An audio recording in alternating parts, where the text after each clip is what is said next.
టరెట్ lathe అనగా నిర్మాణము. ఈ వీడియోలో టరెట్ లేత్ గురించి మనం చర్చిస్తాము. ఇది సామూహిక ఉత్పత్తి కోసం ఉపయోగించే ఒక రకమైన semi automatic lathe. Turret lathe యొక్క భాగాలు: టరెట్ తల, టూల్,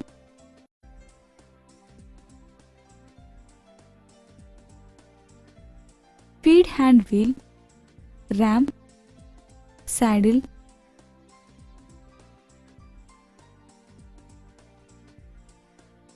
చిన్న నిరంతర పరుగుల కోసం రూపొందించబడింది. టైల్ స్టాక్ స్థానంలో టరెట్ అమర్చబడి ఉంది. క్రాస్ స్లైడ్ పై సూచిక చేయగల చదరపు సాధనం పోస్ట్. డ్రిల్లింగ్, కౌంటర్ సిక్కింగ్, రేమింగ్ మరియు టాపింగ్ అనువర్తనాలకు అనుకూలం.